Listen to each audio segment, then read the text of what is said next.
This morning on DC News Now, it's a dry start. However, hot and humid out there today. Then a cold front swings through. That'll spark up a chance for a few stronger thunderstorms developing later on today. More details on the timing of those coming up.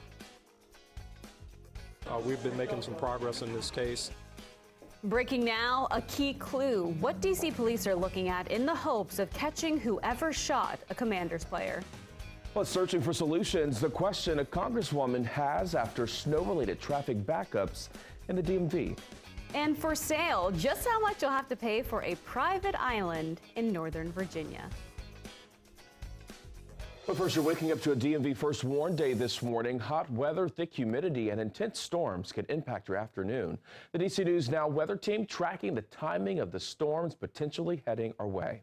Good Tuesday morning to you. Thanks so much for joining us. I'm Corey James. Good morning. I'm Tanaya Wright. Let's get right to meteorologist Jackie Layer. So, Jackie, when can we expect to potentially see these storms come through? Well, Tanaya and Corey, it's later on this afternoon, thinking between 2 and 3 p.m. for the I-81 corridor, and then as it moves its way closer towards the DC Metro, thinking right around 6 p.m. or later. But it's likely that these will start to break apart or at least lose their strength as they move across the DMV. So again, that storm potential out there today. It's all ahead of a cold front, and we have the hot and very humid air across our area. And then once that cold front approaches, that'll be the battle zone, because behind that cold front it's cooler and far less humid, but that will be approaching our area and moving in as we get towards tomorrow. But satellite radar right now, cold front draped across Ohio, and we're seeing some of those thunderstorms, or at least clusters of storms, just ahead of it. Now we'll continue to advance closer towards our way as we look ahead towards later on this afternoon. Temperatures right now to kick off your Tuesday morning: 76 in DC, 72 in Leesburg, as well as Winchester, 70, Martinsburg, 72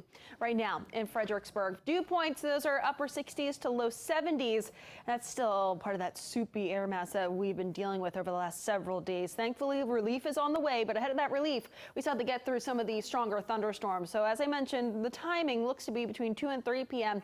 out towards the I-81 corridor and areas off towards the north and west into western Maryland. And then looking ahead towards, say, 3, 4, 5 p.m. across northern Virginia and north central Maryland. Then, as I mentioned before, it looks like it does break apart a little bit, or at least lose its strength as it approaches the DC metro area around 6, 7 p.m.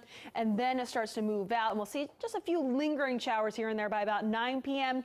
And then we'll see a gradual clearing of those skies overnight, and also a gradual clearing of that humidity. So tomorrow morning it'll feel quite nice out there as we wake up for your Wednesday morning. And then Wednesday afternoon, we're back into mid 80s, which is seasonable for this time of the year. I'll have more details on that 7-day, but right now I'll toss it over to Shanika with the very latest on traffic. How's it looking out there? Well, Jackie, let's talk about this one big hot mess on 270 headed southbound coming out of Frederick. You're just not going to like what's happening here. You can see this little picture here of traffic just moving very slowly. That crash happened to the right near 109 in Hyattstown. But it looks like police are not on scene anymore, but you're still dealing with those lingering delays in that area.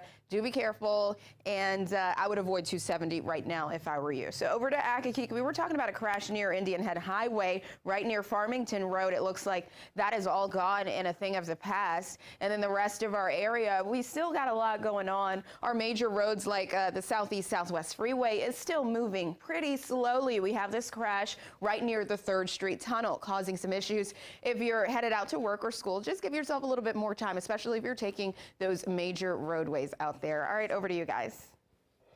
Thank you, Shanika. Breaking now this morning, DC police say they have a clue that could lead them to the person who shot a Commanders player. DC News Now's Lex Juarez is live this morning with pictures officers are hoping will help crack the case. Yeah, that's right. Police released photos of 2 suspects involved in this case and the vehicle that they found. They say those suspects used to get away after it happened. Now, police say those 2 people shot Commanders rookie Brian Robinson on Sunday evening while trying to steal his car. Robinson wrestled a gun away from one of them, and then the other person shot him twice. The 2 then got into this car and they drove away from the scene. Police found the car in Prince George's County. The Commanders say Robinson went through surgery and is doing well, and people living in the H Street neighborhood where it happened say it's unsettling. Police Chief Conti says all hands are on deck to find the 2 suspects. When these situations are reported, they make people feel less safe when you have someone who uses a firearm in broad daylight in any of our communities. The reality is we continue to drive violent crime down our city. Well, there is a $10,000 reward being offered in this case, and police are asking anyone who knows anything to give them a call at 202-727-9099. They can also anonymously text the tip line at 50411. In Washington, Lex Juarez, DC News Now. Lex, thank you. This morning, Commanders head coach Ron Rivera says the conversation needs to change after the shooting of his player Brian Robinson. We really got to start getting to the point where we start talking about gun safety throughout the United States. According to city data, crime numbers overall are staying steady, but violent crime is actually up about 3%.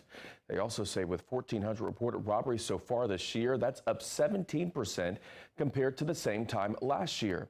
Rivera not only spoke out about gun violence, he also wore an orange shirt to stand in solidarity with Robinson and other gun violence victims.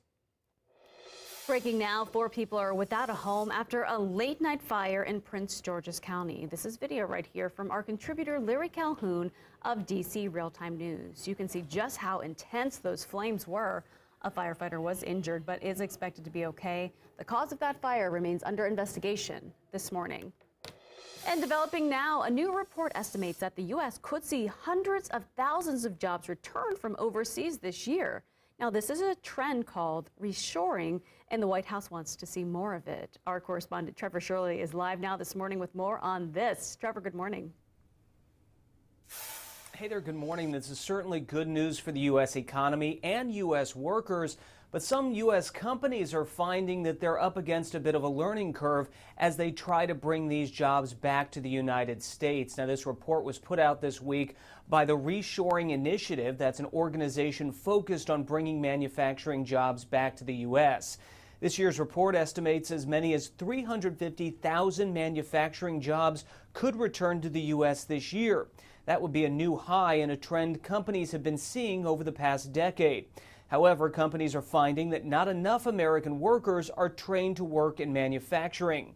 Now, some experts are pushing the White House to make skilled labor training a priority.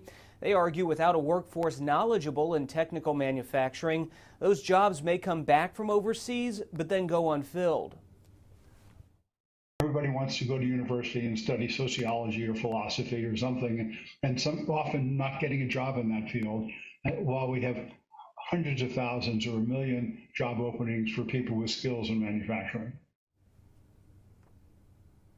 Now, the White House says it is aware of this report. A senior administration official says bringing jobs back to the U.S. and making sure there's a workforce to fill those jobs remain top priorities.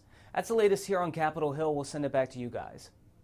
Trevor, thank you. New this morning, President Biden expected to address the country in a primetime speech Thursday night in Philadelphia. The address comes just 2 months ahead of the midterms. The White House says Biden will talk about the progress we have made as a country to protect our democracy. They also say he will talk about why he believes our rights and freedoms are still under attack. New this morning, moving forward after the storm. Right now, a Virginia lawmaker is anxious for answers. She's asking the governor to take action to prevent a crisis just like this one, the miles-long backup that trapped thousands of drivers on I-95 back in January. Our Joseph Omel joins us now live. So, Joseph, you say that she has 5 questions for the governor. Yeah, 5 very, very big questions. Tanaya, good morning to you. You know, the ultimate goal here is for the governor of Virginia, Glenn Youngkin, and the Department of Transportation in the Commonwealth to make sure that that I-95 snowstorm chaos does not happen again, that it is in the past. So that was Congresswoman Abigail Spanberger. She's the one that penned that letter and sent it to Governor Glenn Youngkin. She says that new steps need to be taken here, that we simply cannot have a repeat of drivers being stuck without food or without medicine for 24 hours on one of our region's most critical highways. You guys remember that? The line of cars that stretched 50 miles, it was utter chaos. Well, Congresswoman Spanberger, she wants to know what steps the governor, what steps VDOT are making to ensure that all recommendations are put into play. There was another report when I-81 was shut down. This is back in 2018. Why weren't certain changes applied after that chaos? And is the Department of Emergency Management, the snowplows, the SALT, are they ready for this upcoming winter? All very important questions, Tanaya. It's just, you know, to make sure that it's only a winter wonderland and not a winter of chaos. Reporting live here in Virginia, Joseph Olmo, DC News Now. Definitely don't want that. Thank you, Joseph. Well, COVID masks are about to be optional for Prince George's County public school students. According to the district, that policy will resume next Tuesday. This decision comes after students went back to class on Monday. This is all because of a decline in local COVID-19 cases, according to a statement by Prince George's County Public Schools. It was originally planned to bring back those mask mandates just last week. Students and staff are encouraged to make their own personal choices when it comes to wearing a mask. I was just thinking, like, is this for real, really? And at the same time, I'm also thinking, you know, I still have a match to play, and I want to be able to play up to this reception almost. New this morning, Serena Williams keeping her focus amid the fanfare with her first win at the U.S. Open. She defeated Danka Kovanic in straight sets in the first round of what will be the last tournament of her remarkable career. Williams now moves on to face second seed Anna Kontaveit in the next round, which is tomorrow. But the 40-year-old still breaking records, setting the highest opening night attendance with more than 29,000 fans in that stadium. Yesterday was also the second highest single-day attendance in the history of the U.S. Open, with more than 71,000 people in that crowd.